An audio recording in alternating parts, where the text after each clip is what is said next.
नमस्कार, मैं हूं मुकेश कुमार और आज दिन है शनिवार और हमारे पास बैठे हैं ध्वनि विज्ञान के स्वर्णिम संसार डॉक्टर रमेश मोहन शर्मा आत्मविश्वास और साथ में है कवि चंद्रकांत रवि। विश्वास सर से हम आग्रह करते हैं, गुजारिश करते हैं कि हमारे दर्शकों को ध्वनि विज्ञान के बारे में बताएं। जो आप अंगिका के प्रथम ध्वनि वैज्ञानिक हैं, आपने ध्वनि की शोध किया है, उसको विस्तृत रूप से हमारे दर्शकों को समझाएं। जी सर। धन्यवाद। ध्वनि विज्ञान भाषा के क्षेत्र में वह शास्त्र है जो भाषा के संपूर्ण ध्वनियों को जी विस्तृत रूप में विवेचन और विश्लेषण करता है। अगर कोई ऐसी ध्वनि है जिसका लोग विवेचन विश्लेषण नहीं कर पाते हैं जी, तो वह ध्वनि विज्ञान करता है।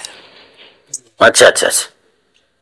ध्वनि विज्ञान यह बताता है कि इस ध्वनि का उच्चारण स्थान क्या है, उच्चारण का प्रयत्न क्या है, उच्चारण का स्वरूप कैसा होता है, उस आधार पर उसका विश्लेषण करता है। जैसे एक ठो हम शब्द बोलते हैं अंगिका में, अंगिका का एक शब्द है कि यहाँ अंगिकाओं के पुस्तक मिले छे जी। तो अब अंगिकाओं कैसे लिखते हैं? लोग लिख देते हैं अंगिका हो, ओम अनुस्वार गोहर्षिका क्वाका हो मोकार हो, तो अंगिका हो गया। जी बिल्कुल। अंगिकाओं के मतलब अंगिका की भी पुस्तक मिलती है, यह भाव आना चाहिए जी। वहां लिख देते हैं लोग अंगिका हो। इसका अर्थ है कि अंगिका की ध्वनि को वो नहीं समझ पाते हैं, नहीं समझ पाते हैं, नहीं पकड़ पाते हैं, इसलिए ध्वनि का विश्लेषण नहीं हो पाया और उसकी वर्तनी सही नहीं हो पाई। जी। यही विवेचन और विश्लेषण ध्वनि विज्ञान करता है। तो सर आपके मन में ये कैसे ख्याल आया कि आपने देखा कि अंगिका में अशुद्ध लिखा जा रहा है, पढ़ा जा रहा है, तो आपके मन में ये विचार आया होगा? हाँ हाँ हाँ। अगर ये विचार आया तो मतलब कुछ ऐसा कोई घटना घटित हुई होगी कि आपके मन में आया कि इस ध्वनि के ऊपर काम किया जाए? हाँ, जब हमने 1979 से 86 तक भागलपुर विश्वविद्यालय में अंगिका अंचल के लोक साहित्य का अध्ययन विषय पर शोध किया, पीएचडी का, उस समय हम लिख नहीं पाए अंगिका को शुद्ध रूप में। ओ, जैसे हमको चौर लिखना था जी, चौर नहीं लिख पाए। जैसे हम घरों में पढ़े छिए या घरों में छिए तो मैं कैसे लिखेंगे, ये नहीं हम लिख पाए। तो इस घरों को हम नहीं लिख पाए। तो इतना से तो तब समझ में आता है कि कोई व्याकरण या अंगिका का कोई ध्वनि विज्ञान था ही नहीं था। उस समय अंगिका का ध्वनि विज्ञान नहीं था। और डॉक्टर परमानंद पांडे ने बोली स्तर का शोध किया था, अंगिका का भाषा वैज्ञानिक अध्ययन, तो उसमें भी इसका विवेचन विश्लेषण विस्तृत रूप से नहीं था। तो हमने सोचा, जब हमको पीएचडी की डिग्री मिल गई, लोक साहित्य, अब बोली स्तर से अंगिका को हमने लोक भाषा में परिणत किया। अच्छा अच्छा अच्छा। वो पीएचडी जो हुआ लोक साहित्य के नाम से हुआ। पहले लोक साहित्य का एक भी रिसर्च या पीएचडी शोध नहीं हुआ था, सभी शोध बोली स्तर के ही थे जी। तो हमने अंगिका को बोली की श्रेणी से बाहर निकाल कर लोक भाषा की श्रेणी में ला दिया। और जब हम नहीं लिख पाए अंगिका की विकट ध्वनियों को, जब हम लेखन वर्तनी में नहीं ढाल पाए, तो हमारे मन में आया कि यह तो अधूरा कार्य हमारा हो गया, इससे हमको कोई फायदा नहीं मिला। तो फिर हम सोचने लगे और लोगों से, अपने साथियों से व्यक्त करने लगे अपने भाव को कि हमने अंगिका को भाषा बनाने की दृष्टि से हमने पीएचडी किया, लेकिन पीएचडी में हमने भाषा को शुद्ध नहीं लिख पाया। अब क्या करें? अब क्या? बहुत विद्वानों से संपर्क किया, अंत में भागलपुर विश्वविद्यालय के हमारे प्रोफेसर थे डॉक्टर सुरेंद्र प्रसाद साहब। अच्छा। तो उनसे हमने पूछा कि सर इसके बारे में कुछ बताइए। तो उन्होंने कहा कि देखिए, आप पीएचडी किए हुए हैं लोक साहित्य में, तो आप डिलीट कीजिए ध्वनि विज्ञान में। अच्छा। हाँ, अंगिका ध्वनि विज्ञान में आप जैसे रिसर्च कीजिएगा आपको सब कुछ आ जाएगा। तो हमने उनकी बात मान ली और 1995 में हमने भागलपुर विश्वविद्यालय में पंजीकृत हो गया और अंगिका भाषा का ध्वनि वैज्ञानिक अध्ययन विषय ले लिया। और हमने अच्छे गुरु के रूप में उन्हीं को गाइड बना लिया। वाह। हाँ, प्रेरणा तो आपको उनसे ही मिली। उनसे मिली, इसलिए गाइड भी हमने उन्हीं को बनाया। उसके बाद में हमको जरूरत पड़ गई सेकेंड गाइड की भी जी, रजिस्ट्रेशन में जी। तो सेकेंड गाइड उन्हीं की सलाह से हमने डॉक्टर बहादुर मिश्र को सेकेंड गाइड बना लिया। वाह। और 5 वर्षों तक हमने गहन अध्ययन किया और ध्वनियों का एक एक विवेचन और विश्लेषण करके यह पता लगा लिया कि अमोघ ध्वनि का उच्चारण किस स्थान से किस स्वरूप में होता है। संपूर्ण ध्वनियों का गहन अध्ययन करके हमने अंगिका भाषा का वर्तनी और ध्वनिग्राम बना दिया।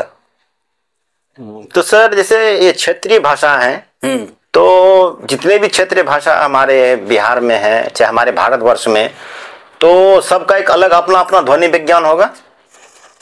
जितनी भाषाएं हैं सबका ध्वनि विज्ञान है, लेकिन अधिकतर जी ध्वनि विज्ञान जो होता है वह भाषा विज्ञान का एक अध्यायी अध्ययन होता है। अच्छा। ऐसा कोई भाषा विज्ञान नहीं है, भाषा का विज्ञान नहीं है जो जिसका कि केवल ध्वनियों का अध्ययन हुआ हो। भाषा का हुआ, उसमें कई अध्याय होते हैं भाषा विज्ञान में, जिनमें एक अध्याय होता है ध्वनि प्रकरण का। ध्वनि प्रकरण का तो हमने केवल ध्वनि पर संपूर्ण अध्याय का अध्ययन किया। तो हमारा गहन अध्ययन हुआ, वह सतही अध्ययन नहीं है। वैसे भाषा विज्ञान में एक अध्यायी अध्ययन जो होता है वह सतही हो जाता है, उसका अध्ययन गहन नहीं हो पाता है। अच्छा अच्छा। तो सर, जैसे अंगिका का ध्वनि विज्ञान हमारे पास है, तो पड़ोस का एक भाषा है मैथिली, तो उनका भी होगा। हाँ, ये जब हमने ध्वनि विज्ञान पर शोध करके पुस्तक प्रकाशित कर ली, अच्छा। तो हमने विश्वविद्यालय को भी अपना ध्वनि विज्ञान समर्पित किया। उसी क्रम में हम लौट रहे थे तो स्नातकोत्तर मैथिली विभाग भागलपुर विश्वविद्यालय में भी हमने एक कॉपी विभागाध्यक्ष डॉक्टर केसकर ठाकुर को हमने प्रदान किया। उनको बड़ी खुशी मिली। उन्होंने कहा कि सर, हमारे मैथिली को कोई भी व्याकरण और ये ध्वनि विज्ञान नहीं है, इसी आधार पर हम बनाएंगे। क्या बात है सर। और उन्होंने हमारे ध्वनि विज्ञान के आधार पर भाषा विज्ञान, वो ध्वनि विज्ञान, मैथिली का ध्वनि विज्ञान और व्याकरण लिखा। तब तो सर क्या नाम बताया सर उनका? डॉक्टर केसकर ठाकुर। तो डॉक्टर केसकर ठाकुर जी तो जरूर आपको याद करते होंगे। हाँ, और जब भी मिलते हैं बहुत प्रेम भाव से, और वो व्यक्त किए थे कि हम इनकी पुस्तकें हमारे स्नातकोत्तर मैथिली विभाग के लाइब्रेरी में अभी तक सुरक्षित है। वाह सर, तब तो हमारे दर्शकों के लिए भी ये बहुत अच्छी खबर है कि प्रथम ध्वनि वैज्ञानिक डॉक्टर रमेश नाथ विश्वास जी को कहना कोई गलत नहीं होगा, जबकि इनके ध्वनि विज्ञान को हमारे पड़ोस के जो भाषा है मैथिली भाषा, वहाँ के जो है डॉक्टर केसकर ठाकुर जी सम्मिलित किए हैं। और हमें भी खुशी मिलती है कि ऐसे ऐसे उजागर हो रहे हैं सर के मुख से कि जो यहाँ के अंग प्रदेश के लोग हैं अनजान हैं। तो उन लोगों के लिए भी एक मैसेज है कि आप पहले जांचें, परखें, समझें, फिर कुछ बोलें, और अनर्गल बातें करके सोशल मीडिया पे कमेंट करके सिर्फ अपना टाइम पास ना करें। अगर आप में वो क्षमता है, आप में वो प्रतिभा है, तो उसको पटल पर लाएं। जिनका जीता जागता उदाहरण डॉक्टर आत्मविश्वास जी हैं। ये फक्र से कहते हैं, गर्व से कहते हैं, प्रमाणित भी कर देते हैं, इनके पास अथाह भंडार है। और हमें खुशी मिलती है कि ऐसे सब के पास जाना, उनका इंटरव्यू लेना, अंगिका की भाषा के बारे में वार्तालाप करना, जितना हो सके हम कोशिश कर रहे हैं अंग प्रदेश के लोगों तक, जन जन तक, जो दूर दूर बैठे हैं बिहार से रिलेटेड अंग भाषी जो हैं बाहर देशों में बैठे हैं, एक वीडियो के माध्यम से वो भी अंगिका को जाने, परखें और देखें कि हमारे अंग प्रदेश के अंगिका भाषी जो लोग हैं वो किसी से कम नहीं है। हमें फक्र है कि हम डॉक्टर आत्मविश्वास जी के करीब हैं, पहुंचे हैं, और हमें नई नई जानकारियां मिल रही है। तो हम विश्वास जी से एक ध्वनि विज्ञान का एक उदाहरण पूछना चाहेंगे कि हमारे दर्शकों को समझ में आए कि ध्वनि विज्ञान क्या है या किस तरह बोलते हैं, क्या है ध्वनि विज्ञान। एक छोटा सा उदाहरण दे दें सर। देखिए, हम जो बोलते हैं जी, अंगिका भाषा में बोलते हैं, जितनी भी बातें हम करते हैं वो संपूर्ण बातों में ध्वनियों का समूह उत्पन्न होता है। अच्छा, तो सबसे छोटी इकाई ध्वनि है जी। ध्वनियों के, कई ध्वनियों के मेल से शब्द बनता है, शब्द, जी। और कई शब्दों के मेल से वाक्य बनता है। जी जी जी। कई वाक्य मिलकर के भाषा के रूप में परिणत हो जाता है। जी जी। और उसी को हम लोग सुनते हैं, देखते हैं, बातचीत करते हैं और भावों का आदान प्रदान करते हैं। तो भाषा विज्ञान से गहन ध्वनि विज्ञान है, चूंकि कि उसमें ध्वनियों की बहुत बारीकी से अध्ययन किया जाता है। एक उदाहरण हम लोग जैसे यहाँ पर आप देखते हैं, इसको हमने बनाया है, इसका स्वरूप स्वरित स्वर है, इसका ध्वनि स्वरूप को हमने नाम दिया है जैसे आप ओ को देखते हैं जी, तो ओ एक ध्वनि है जी। अच्छा, उसी तरह अ भी एक ध्वनि हमने बनाया और यही अंगिका की मूल ध्वनि है। मूल ध्वनि है। और अब आप यहाँ देखते हैं विकारी लगा हुआ है ओ में जी, तो जैसे ही ओ में कुछ अन्य संकेत चिन्ह लगा रहेगा, समझिए वह दूसरी ध्वनि है। दूसरी ध्वनि है। हाँ, तो यह भी ओ में यहाँ खड़ी पाई लगा हुआ है। जी जी, तो समझिए कि दूसरी ध्वनि है, वो से भिन्न है। भिन्न है। अब यहाँ पर देखिए हर सही है, इसके ऊपर में थोड़ा सा चिन्ह लगा हुआ है तो यह भिन्न हो गया, दीर्घ ही हो गया। हाँ, उसी तरह हर्ष ऊ में एक और चिन्ह लगा हुआ है तो वह ऊ से भिन्न हो गया और वह इसको दीर्घ ऊ का कह दिया गया। अब इसमें इसी तरह से ध्वनियों का विश्लेषण विवेचन होता रहता है और जो शास्त्र इस तरह का विशद विवेचन करता है उसको हम ध्वनि विज्ञान कहते हैं।